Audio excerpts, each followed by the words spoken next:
Hola, muy buenas noches, bienvenidos al primer programa de este año 2015 de Serapaz en Rompeviento Televisión por Internet. El día de hoy vamos a platicar de la iniciativa de seguridad que el presidente ha presentado al Congreso de la Unión y que ha sido parte de una discusión muy interesante sobre la situación en general que está viviendo este país en relación a la seguridad, la forma como lo hemos vivido los ciudadanos de manera cotidiana. Vamos a platicar de eso el día de hoy. No se vayan, comenzamos.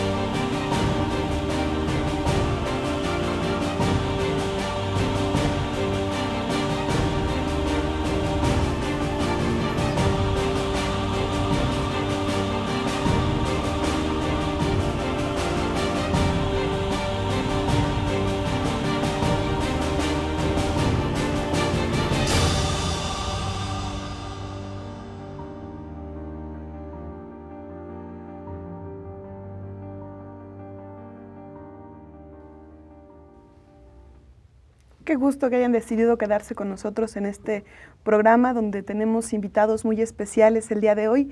Están con nosotros el senador Alejandro Encinas. Bienvenido, Alejandro. Buenas noches. Con todos, Citlali, buenas noches. Buenas noches, Edgar. Buenas noches. Aquí está también con nosotros Edgar Cortés, del Instituto Mexicano de Derechos Humanos y Democracia. Bienvenido, Edgar. Gracias, Citlali. Buenas noches y buenas noches también, Alejandro. Pues nos da mucho gusto recibirlos en este programa, que para nosotros es muy importante discutir el tema, comentar el tema de lo que está pasando alrededor de la seguridad y el contexto, la iniciativa que se está presentando el día de hoy corresponde a un contexto de país que estamos viviendo, a un contexto de violencia que no es reciente, que no tiene 3 meses, que se viene viviendo desde hace mucho tiempo. Quisiéramos que nos pudieran platicar un poco cómo entenderían ustedes este contexto en el que se está presentando esta iniciativa de ley que el día de hoy vamos a discutir. Bueno, yo creo que nuestro país se encuentra en uno de los peores momentos de su historia, no solamente por la profunda inseguridad y violencia que existe en el país, sino porque estamos ante, como lo han dicho muchos organismos de carácter internacional, ante la peor crisis en materia de derechos humanos de las décadas recientes. Después del 2 de octubre del 68, la violencia del 10 de junio del 71, la guerra sucia de los años 70, nunca hemos vivido una situación de violación a los derechos humanos tan grave y tan profunda, en donde el Estado no solamente ha sido incapaz de garantizar la seguridad de los ciudadanos, sino que ha entrado en un proceso de descomposición y degradación de sus instituciones, de los distintos órganos de gobierno, de los poderes de la Unión y de los partidos políticos, en donde nadie se escapa a este deterioro y degradación política que se vive en todo el país. Hay que señalar que a diferencia del pasado, donde era una confrontación clara entre un Estado autoritario y una disidencia política, hoy son muchos los factores que convergen. Por supuesto, la tentación de regresar a un Estado centralista y autoritario, en donde los poderes fácticos prácticamente se han apropiado de todos los bienes y recursos naturales de los mexicanos. Por otro lado, unos partidos políticos que lejos de plantear transformaciones desde la oposición, se han incorporado de nueva cuenta a la órbita del Poder Ejecutivo Federal.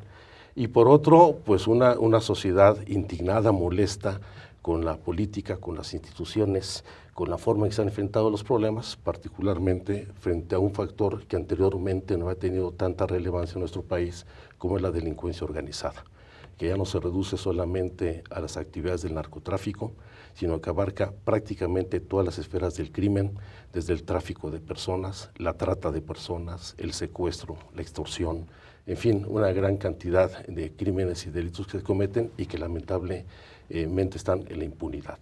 Yo creo que si algo caracteriza, puedo resumir la característica del momento actual del país, es que nuestro país atraviesa por una crisis en donde la impunidad, la corrupción y la violencia han sentado sus laureles.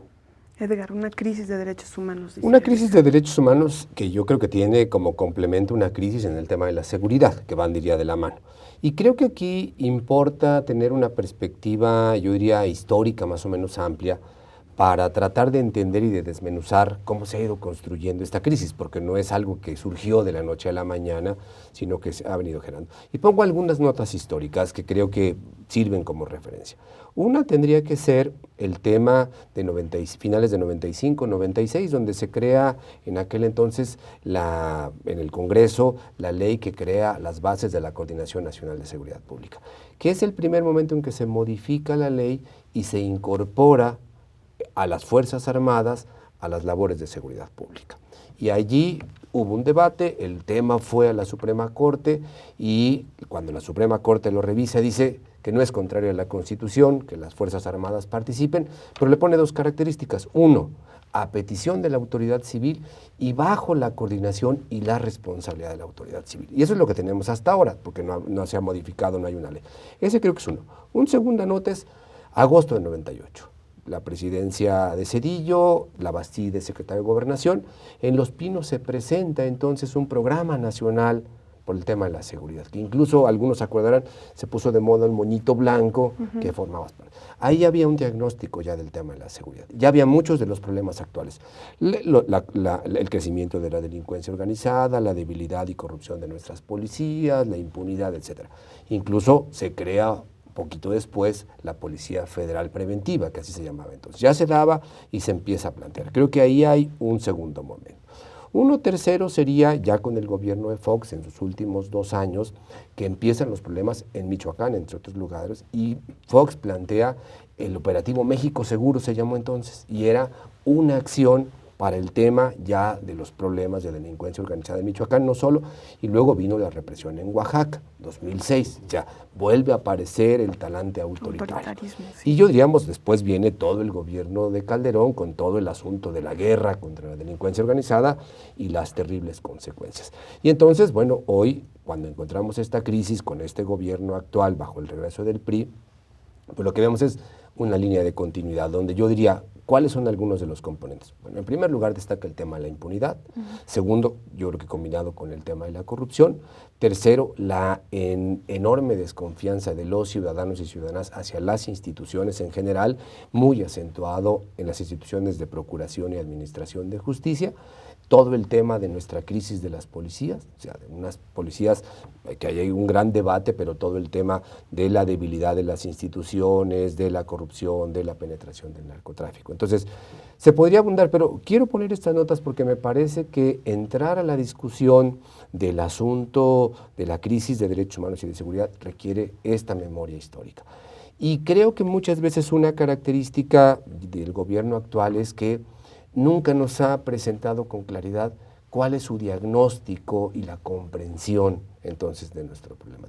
Y entonces lo que luego veremos pues son medidas sueltas, contradictorias, discontinuas, que no, yo creo que hay muchas dudas de que sean las más adecuadas para hacerle frente a un problema que tiene, yo diría, instalado cuando menos 20 años en el país. En realidad estamos refiriéndonos a un periodo largo de la historia con una crisis de seguridad que se ha venido planteando de manera puntual y que a lo mejor en los últimos años, en el último sexenio, en el de Felipe Calderón y en el de hay características muy particulares y específicas que se refieren al fenómeno de la violencia que estamos viviendo el día de hoy y que de alguna manera se manifiesta en los hechos recientes de Ayotzinapa, pero que refleja una continuidad.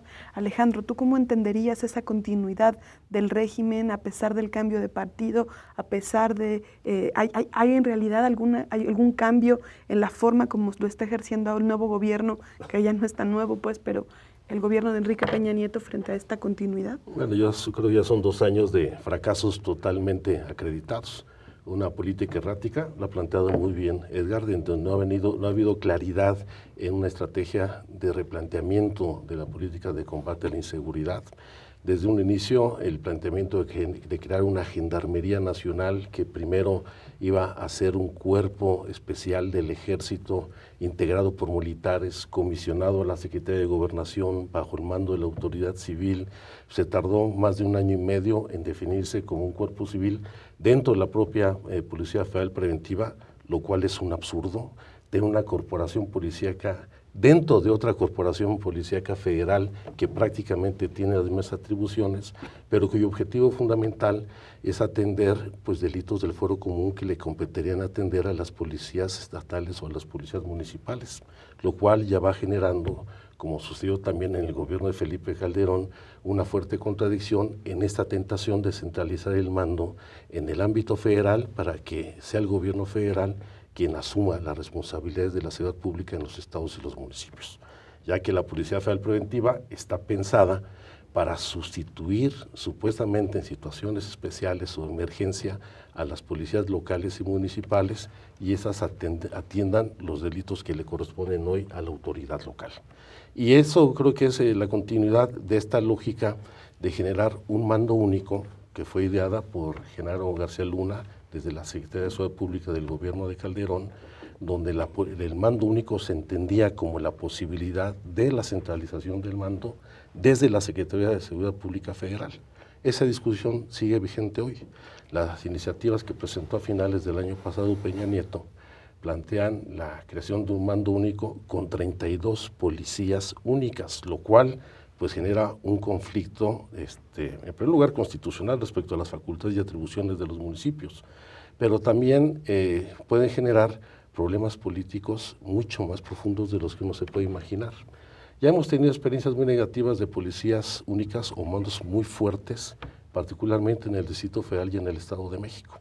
Hay que recordar la época del general Durazo en el Distrito Federal, donde la concentración del poder policíaco, en el momento que se juntó la policía preventiva con la policía de tránsito y vialidad, llevó a crear una hermandad con un poder político y con una gran capacidad corruptora, que incluso llegó a sustituir o a presionar a la propia autoridad local. ¿Qué es esto de la hermandad? ¿Nos podrías La hermandad fue un grupo que se integró en torno a la jefatura de la policía del general Durazo, en donde se hizo un grupo de control político, no solamente de la policía, sino de la actividad delictiva en general en la ciudad, donde la hermandad era parte de esa actividad delictiva, la regulaba, la controlaba, recibía prebendas, administraba de alguna manera la comisión de delitos en la Ciudad de México.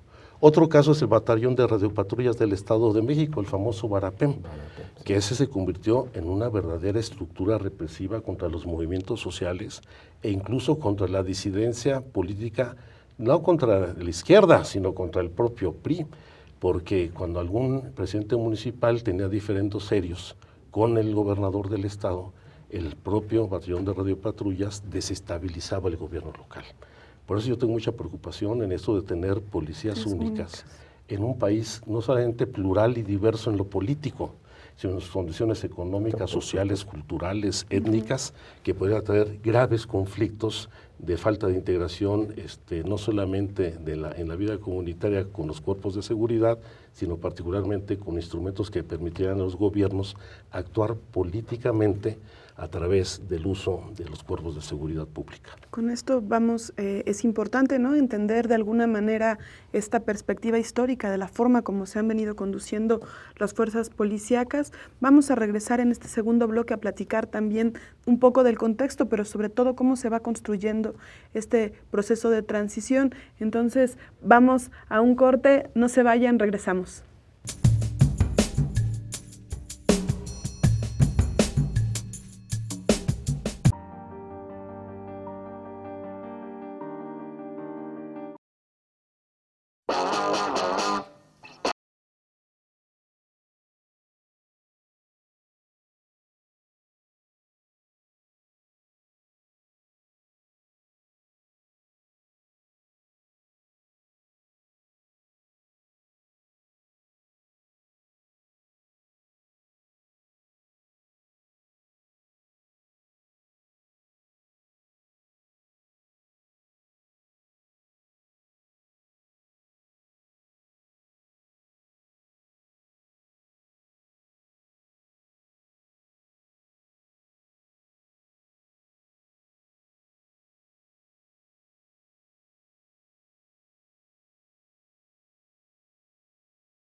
Soy totalmente rebelde.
Qué bueno que siguen con nosotros en este programa en el que estamos platicando en realidad del problema y de la propuesta de seguridad que se ha venido construyendo en los días recientes y cuáles son las implicaciones de este proceso. Edgar, platícanos un poco, ya veníamos hablando de algunas iniciativas que pueden ser parte del nuevo proyecto, pero quisiéramos, para cerrar esta parte del contexto, Ayotzinapa, ¿qué significa esto que estamos viendo, esto que ocurrió, esta tragedia de la desaparición de 43 estudiantes desaparecidos? ¿Qué significa en esta nueva etapa que se está abriendo frente al problema de la seguridad para todo el país? Bueno, yo creo que en primer lugar Ayotzinapa significa un momento en que se condensan muchas de las problemáticas, ¿no? O sea, el tema de la debilidad y la corrupción de las policías, porque participan policías municipales en este tema, su complicidad con la delincuencia organizada, creo que el tema de que las autoridades municipales, que son, digamos, las responsables de la policía, están involucradas en este asunto, el tema de la falta de efectividad de las instituciones para investigar los delitos, porque suceden los hechos, y lo que vemos es una ineficacia de la Procuraduría local, primero para investigar adecuadamente, la tardanza del gobierno federal para entrar, y entonces pues todavía un tema en el que no tenemos respuestas suficientes y satisfactorias. Entonces creo que yo digo, y luego el otro pues son la gravedad o la crisis que muestra cómo es posible que 43 estudiantes desaparezcan y nadie sabe dónde está. O sea, esto tendría que ser inadmisible realmente en un Estado de Derecho. Pues creo que Ayotzinapa representa, por un lado, un momento que condensa muchos de los aspectos de la problemática. Un segundo elemento que yo creo que representa Ayotzinapa es la posibilidad de un punto de inflexión, de que esto pueda cambiar. Pero por supuesto que no va a suceder en automático, se requieren de muchos esfuerzos, de mucho trabajo, de mucha iniciativa para que eso pueda pasar. Y yo diría que lo tercero que significa Ayotzinapa es como la revitalización de la sociedad civil. O sea, una sociedad civil que sale a la calle, o sea, encabezada, reflejándose mucho en los padres y madres de los desaparecidos, pero que empieza a mostrar que detrás de esto hay una gran problemática. O sea, a estos desaparecidos de Ayotzinapa, lo que le preceden son más de 20 y tantos mil desaparecidos que tenemos en el país, tomando la cifra más conservadora y que acepta el gobierno. Pero hablar de 22.000 desaparecidos es realmente una tragedia, volvíamos al inicio, es una crisis de seguridad y derechos humanos. Entonces yo creo que Ayotzinapa representa muchas cosas, tanto que vienen de atrás, pero que también creo que nos abren perspectivas esperanzadoras para el país. Alejandro, la crisis esta de credibilidad que se está viviendo también ha afectado de alguna manera a los partidos, ha afectado a las instituciones de gobierno. Tú eres parte de una institución probablemente de las más importantes, el Senado de la República. ¿Cómo cambia, cómo Ayotzinapa, esta tragedia que está ocurriendo, genera un proceso propio dentro de las instituciones? Bueno, yo complementando lo que decía Edgar, yo creo que Ayotzinapa pone al descubierto el nivel de descomposición y de degradación de las instituciones públicas, no solamente los cuerpos policíacos, sino también de los órganos de gobierno, incluidos los órganos de representación popular, porque ahí no solamente hay una colisión de la policía municipal y de la autoridad municipal con la delincuencia organizada, sino todavía falta por conocer más a fondo qué vínculos o qué red de complicidades permitió la operación de estos grupos delictivos en una región que abarca municipios del estado de Guerrero, del estado de México y del estado de Michoacán. Hoy están intervenidos cerca de 28 municipios, estas tres entidades, por la autoridad federal, donde hay la presunción de que los presidentes municipales y sus policías tienen vínculos con la delincuencia organizada.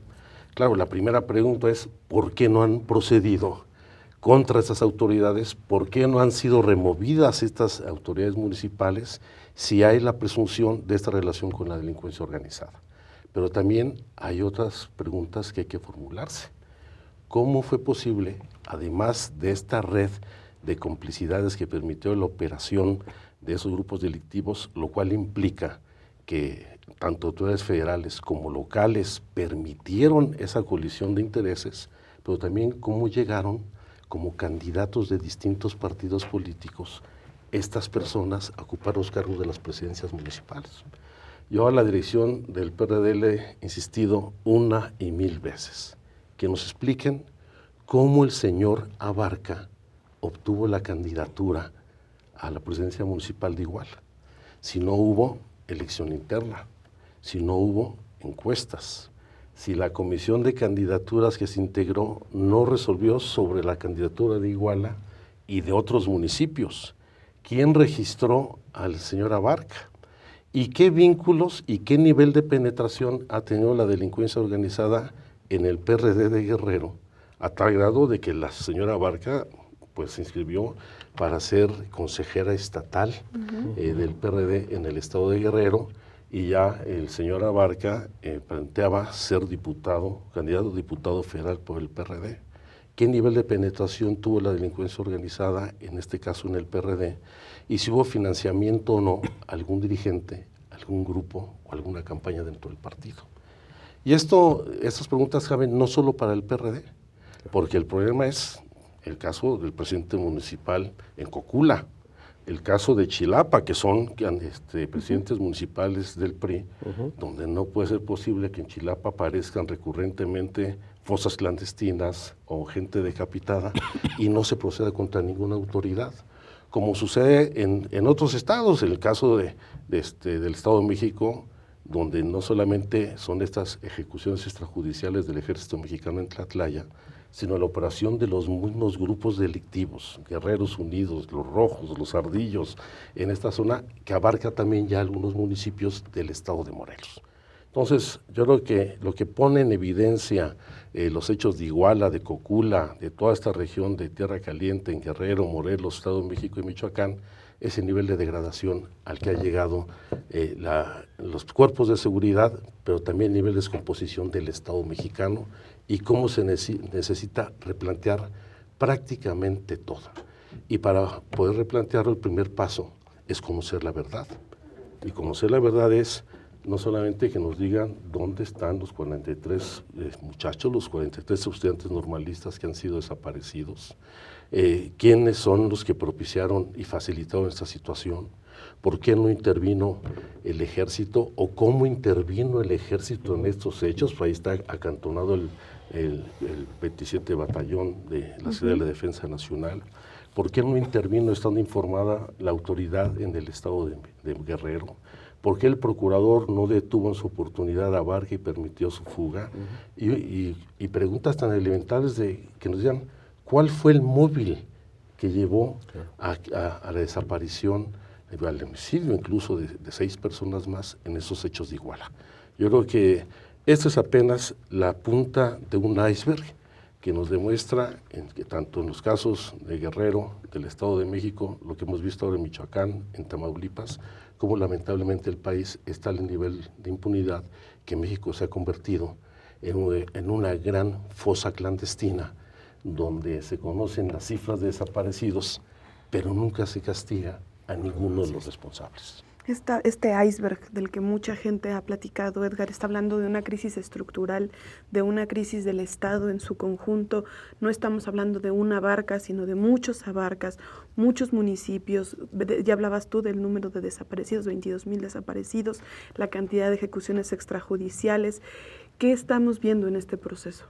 Pues lo que estamos viendo yo creo que es cierto, una crisis de las instituciones, un deterioro de lo que se había creado y que no está dando respuestas.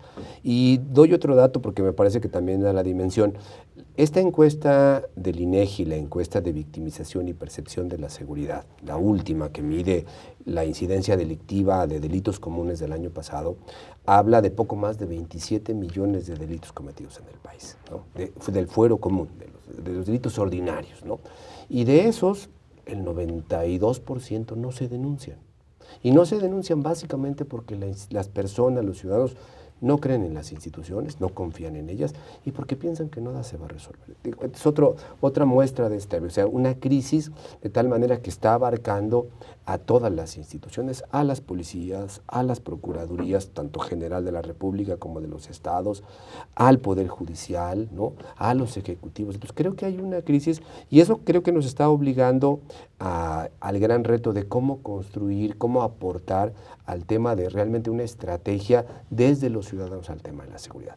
Veníamos como ya decíamos, del gobierno de Calderón con su guerra contra el narcotráfico que generó una profunda crisis y un profundo cuestionamiento, y este gobierno en la campaña y en sus primeros momentos trató de plantear un antes y un después, como diciendo vamos a proponer una nueva estrategia de seguridad. Estrategia nueva que no existe, que dieron ideas sueltas, algunas como el tema de la gendarmería que ya aludía Alejandro, que tiene una idea inicial y que termina en una cosa totalmente distinta y que no es ninguna novedad en realidad. Entonces creo que hay un gran reto de cómo repensamos la seguridad, con el tema de cómo la pensamos desde abajo, porque yo creo que una característica de las estrategias son pensadas desde arriba, desde los intereses económicos, políticos, etcétera, pero no desde los ciudadanos. Y entonces es cómo empujamos a partir de este momento una estrategia que arranque desde los ciudadanos sus necesidades y sus propuestas de solución. Bueno, creo que es interesante esto que tú mencionas del desde abajo, porque de alguna manera es una cuestión que participa toda la sociedad, ¿no? La forma de cómo se va construyendo esta realidad es muy complicada, ¿no? Quisiera que regresáramos a entender primero la propuesta que nos está haciendo la Presidencia de la República, que entendamos bien cuál es esta propuesta, para después de eso ver también qué alternativas tenemos. Entonces, les pedimos por favor que no se vayan, regresamos, seguimos en Tercera Paz.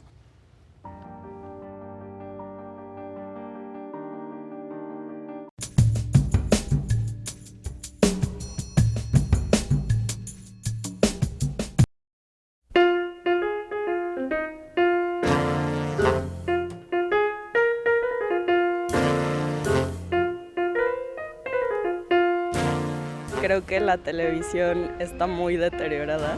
Siempre están como exagerando o inhibiendo las cosas, entonces uno nunca sabe si de verdad tiene validez. Las cosas que dicen tienen una razón de ser y es su propio interés. Ahí pues es como todo, pues hay cosas que te dicen ciertas y hay cosas que son falsas. Tienen que abrirse nuevos caminos en cuanto a la comunicación, ¿no? Necesitamos medios abiertos, constantes, comprometidos y expresivos.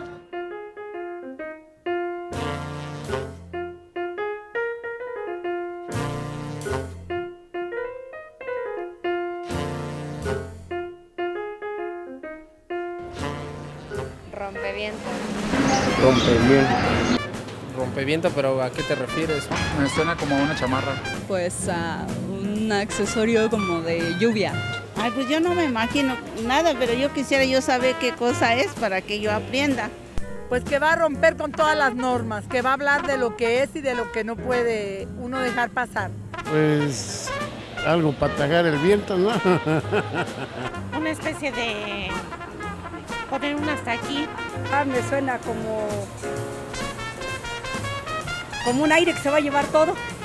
Rompevientos, pues con eso de que ahora está con el volcán, que para un lado, que para otro, que la ceniza se va. Y total que a veces ya tiran y a veces no.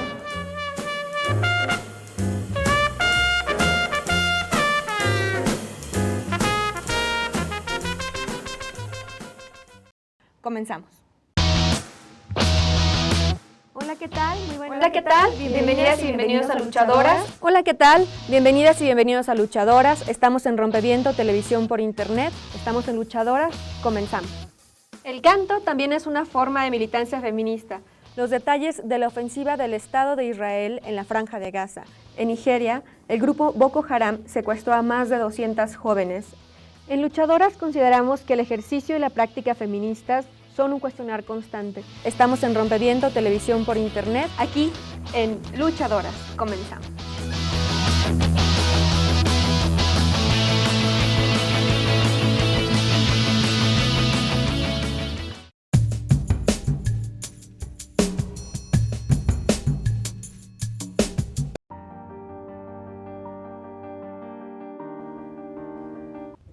Qué bueno que siguen con nosotros. Estamos en este tercer bloque del programa intentando entender la propuesta que está presentando la Presidencia de la República. Ya hablábamos de un criterio general, de esta tendencia a la concentración del poder, a la centralización del poder. ¿Pudieran explicarnos de alguna manera en términos generales en qué consiste la propuesta que presenta la Presidencia de la República? Yo creo que los tres elementos más importantes, más allá de algunos anuncios que vuelven a reciclar, como la cédula única de identidad o un teléfono asterisco 911 para emergencias, que resulta absurdo como parte de una estrategia frente a la magnitud de este problema de inseguridad, son en lo particular la disolución de las policías municipales para tener 32 policías estatales que se encarguen de las tareas preventivas de combate al fuero común, lo cual implica, en primer lugar, pues un replanteamiento constitucional de todo el municipalismo en el país, porque una de las funciones constitucionales que se le otorgan a los municipios en el artículo 115 constitucional es el de garantizar la seguridad pública en su jurisdicción. Por eso los municipios publican un bando de policía y buen gobierno cada año, a los cuales está la autoridad obligados a cumplir.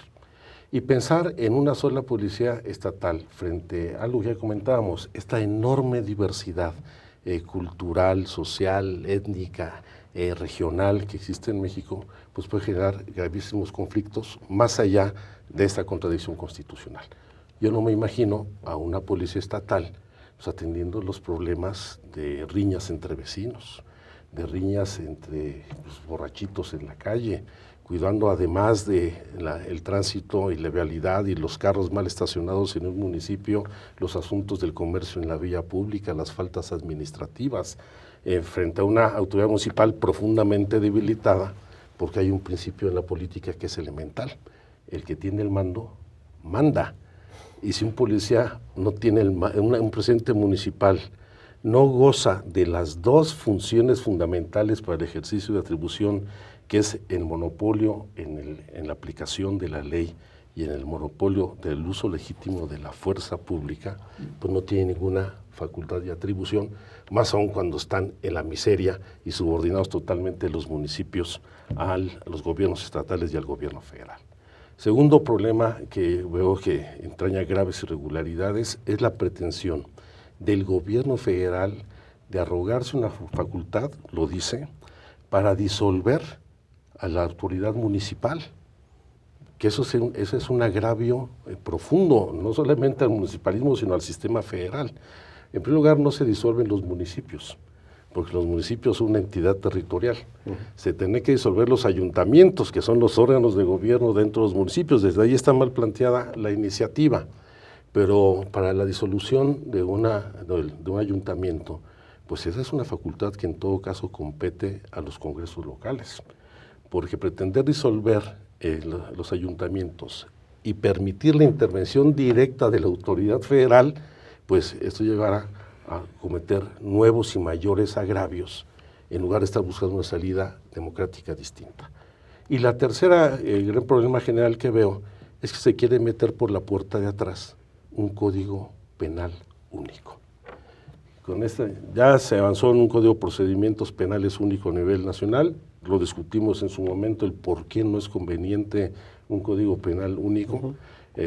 Habría en algunos casos, como en el Distrito Federal, regresiones significativas, como pues esta despenalización del aborto, por ejemplo, se daría marcha atrás o entraría esta discusión en otras entidades, y por eso no prosperó en gran medida la iniciativa de Peña Nieto. Entonces, hay que revisar en serio lo del mando único y la policía única. Mucha gente pone, por ejemplo, cómo en el Distrito Federal existe un mando único. Sí, pero es un mando único que de alguna manera está descentralizado. Claro, con una situación de excepción, porque el jefe de la policía, en primer término, es el presidente de la República, quien delega esa responsabilidad en el jefe de gobierno y quien opina sobre el nombramiento del secretario de Seguridad Pública de la Ciudad de México.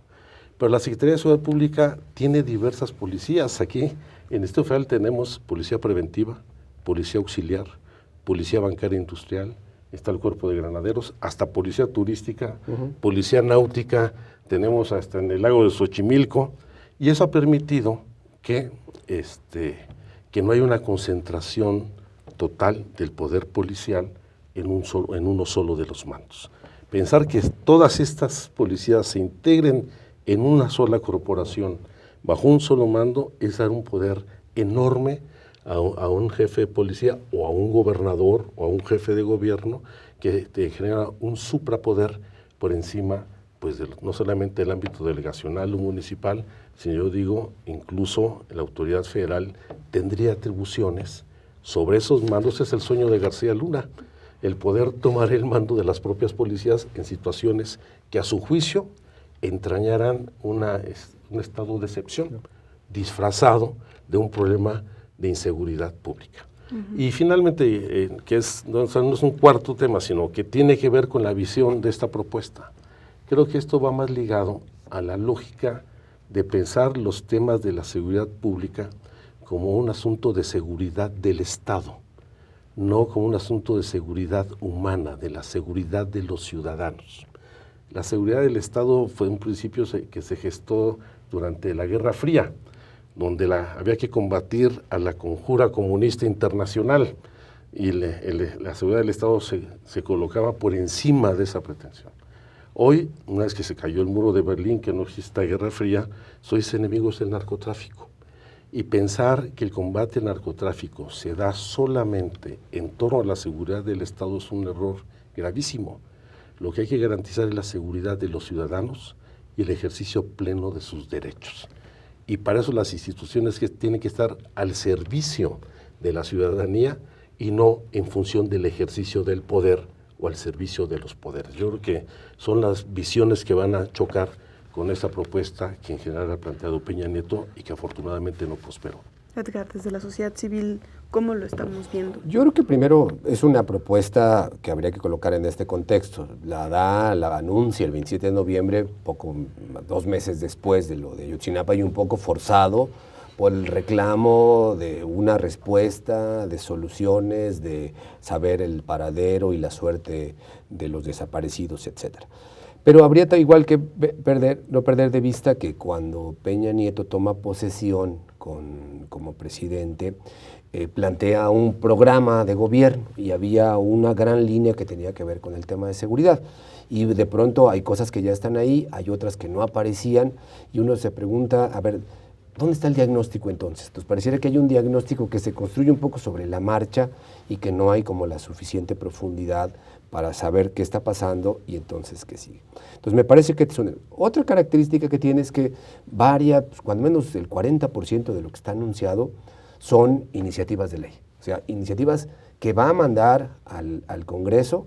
Algunas son reformas constitucionales y luego vendrá las leyes secundarias. Entonces, yo digo, en el mejor de los casos, pues tal vez dentro de un año tendremos este marco jurídico y a lo mejor se pueden empezar a plantear. Entonces, hay que ver que de pronto un ejecutivo lo que ofrece no son hacer cosas, sino mandar iniciativas de ley, son su facultad, pero no es una respuesta inmediata, es una respuesta en el mejor de los casos que si empieza a suceder será en la segunda mitad del gobierno. Entonces, cuando ya empiezan a moverse las aguas políticas. Ese creo que es otra.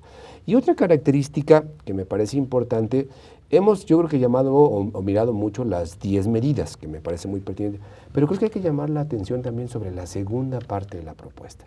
Esta donde plantea que hay un México desigual, un desarrollo en el norte, un menor desarrollo en el sur, que ahí están los pueblos indígenas, etcétera, y frente a eso plantea una serie de medidas básicamente de inversión, diríamos nosotros, de desarrollo, de impulso, de megaproyectos, y la pregunta es, ¿y qué va a pasar con las comunidades y con los pueblos indígenas? Ya venimos de muchas historias donde esos megaproyectos lo que significa es el despojo de recursos naturales, de tierra, de territorio y muchas veces de violencia y de desplazamiento de las comunidades.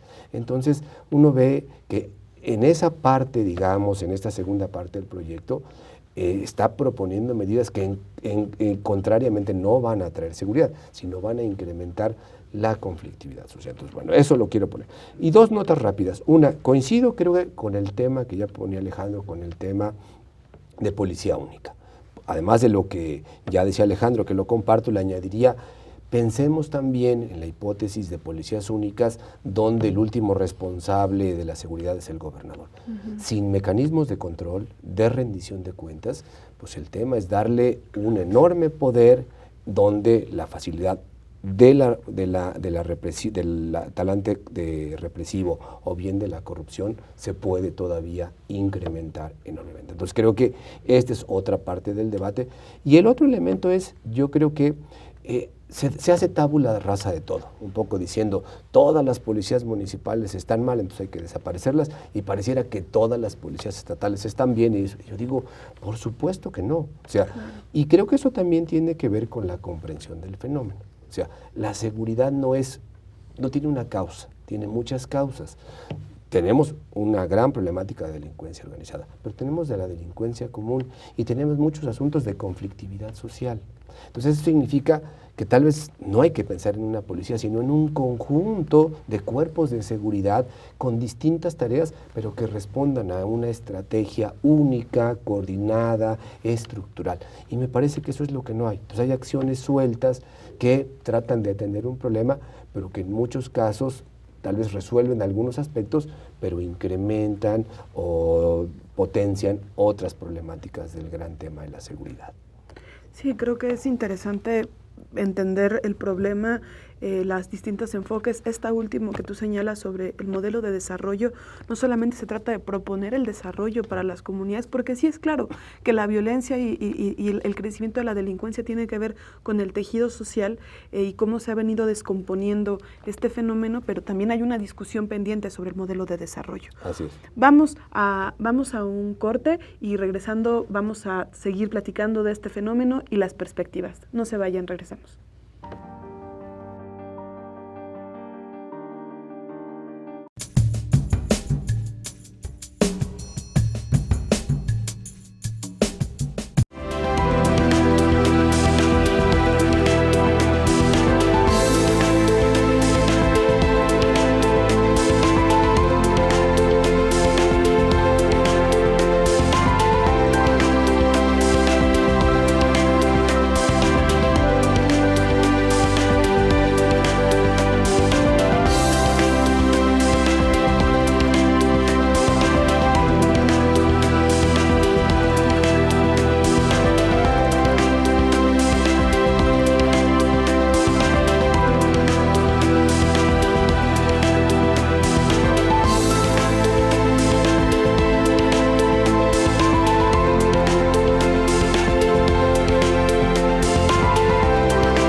En la medida que no se comprenda que la delincuencia organizada mexicana es de Estado, porque actores políticos del Estado forman parte operativamente de grupos criminales, no es que solamente reciban sobornos. Están íntimamente ligados a negocios de grupos criminales, lavando dinero de grupos criminales. Y eso toca poder ejecutivo, legislativo y judicial. Todos, están metidos todos, no todas las personas, pero sí todas las instituciones del país, lamentablemente.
Continuamos en este programa sobre la propuesta de seguridad que está presentando el presidente de la República y queremos entrar ya a la parte de las alternativas. La crisis es monumental, la crisis es histórica y cómo convertimos esta crisis también en una oportunidad para modificar y que efectivamente lo ocurrido en Ayotzinapa no vuelva a ocurrir. Y efectivamente ya hay dos niveles. Uno corresponde a lo que desde las instituciones se está haciendo, lo que desde las instituciones se puede hacer, y cuando me refiero a las instituciones no me refiero solo a los partidos, sino me refiero a este enfoque que de alguna manera se viene construyendo, y desde la sociedad civil también cuáles son las alternativas de construcción que tenemos. Es más, preguntaría a Alejandro, ¿hay alternativas desde este sector de las instituciones? Yo creo que sí, y para eso hay que replantear el diagnóstico. Lo planteaba ahorita muy bien Edgar. El problema está en las policías municipales, sí, pero no solamente. A ver, no están las policías federales preventivos en el aeropuerto de la Ciudad de México matándose entre sí por el control del mercado de la droga en el aeropuerto de la ciudad, y son policías certificados. No hay policías federales que pasaron todos los procesos de certificación involucrados en secuestros, de turistas particularmente. Por supuesto que sí. Hay que entender que el problema es general. No es posible, como lo pretende el presidente de la República, promover una ley para prevenir la injerencia de la delincuencia organizada en el ámbito municipal, cuando la delincuencia organizada ha permeado todos los ámbitos de gobierno. Hay que tener una ley para prevenir la intromisión o la injerencia de la delincuencia organizada en el ámbito federal, en el ámbito local, en el ámbito municipal, en los partidos políticos e incluso en muchas organizaciones de la sociedad, porque también han penetrado a estructuras de la sociedad civil. Entonces, tiene que haber una visión integral, donde una parte tiene que ver con los asuntos para prevenir y combatir el delito de manera eficaz, y que tiene que ver no solo con atacar los grandes, a los grandes capos, a la delincuencia organizada, sino también los eslabones más débiles de la cadena delictiva. Quizá el mayor éxito en la política de combate a la inseguridad en el Distrito Federal fue que se empezó a atacar en lo particular los delitos menores, el asalto a transeúnte, el asalto a transporte público, la violación, el asalto a transporte de carga, y esto fue rompiendo los eslabones de una cadena delictiva que le permite a la delincuencia organizada reproducirse con una gran facilidad cuando sufre algunas bajas o mermas en su actividad. Entonces yo creo que ese es un primer asunto, entender que es un problema general del país, no es privativo de los policías, de la policía o del ámbito de gobierno municipal, sino es de carácter general, y tiene que haber una reestructuración de las policías, donde haya una policía municipal que se encargue de la aplicación del bando de policía y buen gobierno, y se reduzca fundamentalmente a las medidas, a las faltas administrativas, las faltas cívicas, a los delitos menores, a las lesiones, daños a terceros, etcétera, choques, vialidad. Una policía estatal claramente identificada, calificados efectivamente para las tareas del fuero común, y una mayor especialización en el ámbito federal, en donde hay áreas que siguen siendo muy débiles para combatir a la delincuencia organizada. Una, por ejemplo, son las unidades de inteligencia financiera. Mientras no se desmantele el enorme poder económico y patrimonial de la delincuencia organizada, esta va a tener recursos para corromper, para comprar, para operar, para reproducirse. ¿Y dónde están esos instrumentos? Está en la unidad de inteligencia financiera de la Secretaría de Hacienda, ya que en el sistema financiero del país se lavan miles de millones de dólares. Tiene que ver también con la política de relaciones exteriores por el lavado de dinero que se realiza en los Estados Unidos o de los Estados Unidos hacia México. Tiene que irse a otra forma de trabajos de inteligencia. Esa es una parte. La otra es atender las causas, no solamente los efectos. Mientras se insista en mantener una política económica que piensa en los grandes negocios y en no resolver los problemas de la vida cotidiana de la gente para que ésta tenga empleo, un ingreso mínimo que le permita un mínimo de bienestar, la posibilidad de un desarrollo regional armónico. ¿Para qué queremos una inversión de 196,000 millones de pesos en un aeropuerto en el lago de Texcoco, cuando con esa inversión se pueden hacer 2 o 3 polos de desarrollo regional que generen empleos y no subutilizar una infraestructura de aeropuertos que existe en la región centro? Está el de la Ciudad de México, está el de Toluca, está el de Cuernavaca, está el de Puebla, está el de Querétaro, totalmente subutilizados. Hay un aeródromo en Pachuca, hay un aeródromo en Atizapán de Zaragoza, en el Estado de México.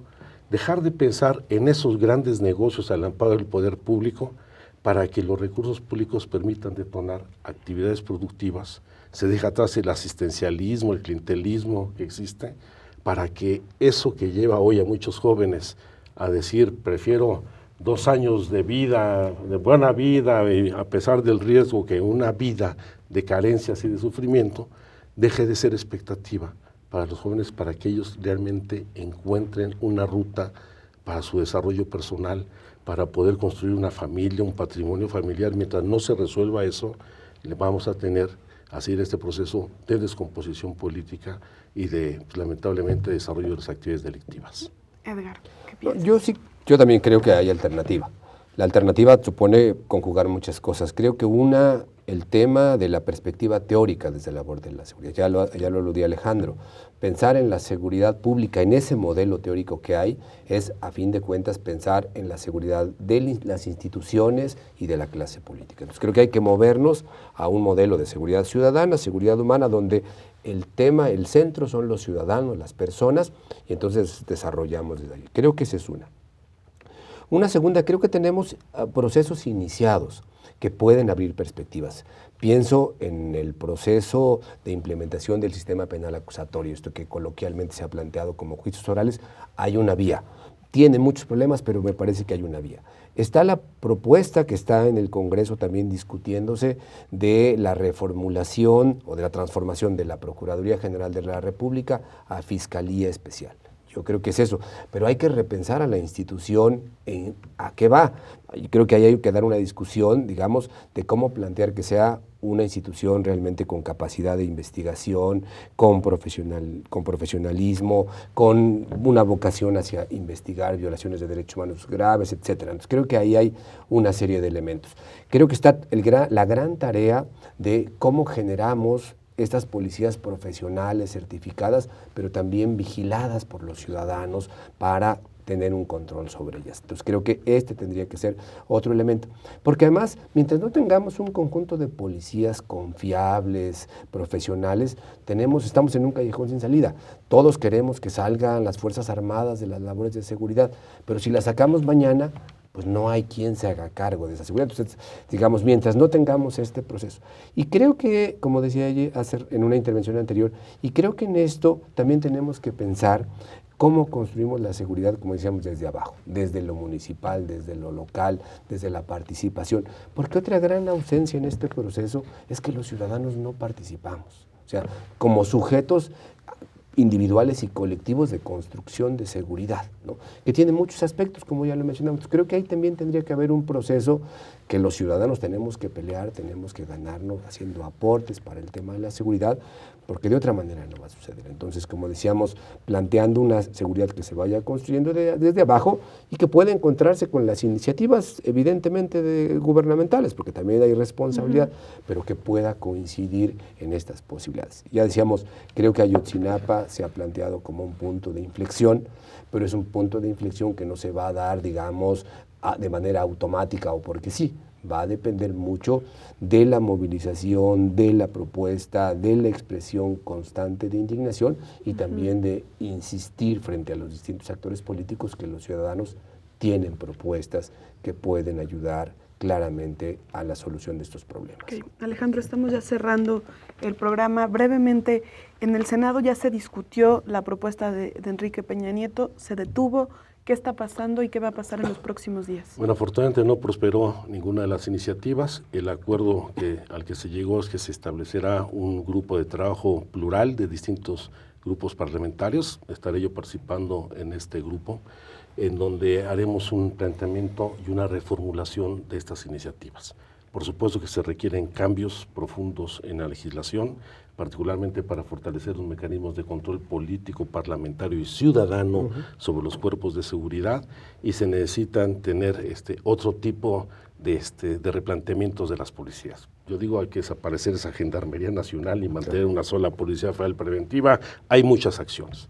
Pero en conclusión, yo creo que el primer paso para enfrentar y salir de esta crisis es que se esclarezca plenamente los hechos de Iguala y Cocula con los estudiantes normalistas de Ayotzinapa.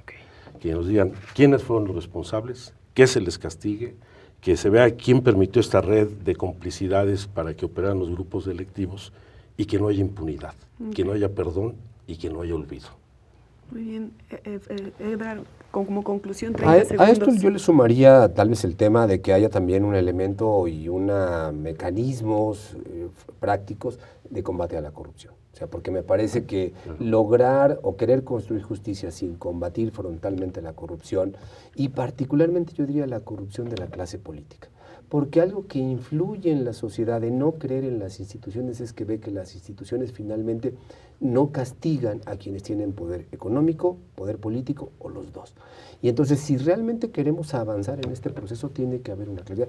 En estas últimas semanas hemos tenido muchos ejemplos de los grados de corrupción, de complicidad entre la clase política y económica, donde están despojando al país. Creo que ahí tiene también que haber una acción y un mensaje muy claro. Creo que este es un tema que seguiremos discutiendo, es un tema que abre muchos temas, la forma de la policía, el ejercicio de gobierno, la perspectiva teórica, son herramientas que van a estar presentes para el análisis. Muchas gracias por habernos acompañado en este programa, los esperamos de vuelta, y gracias a todos ustedes también por acompañarnos durante este programa. Los vemos la próxima semana y gracias por su confianza. Hasta luego, buenas noches.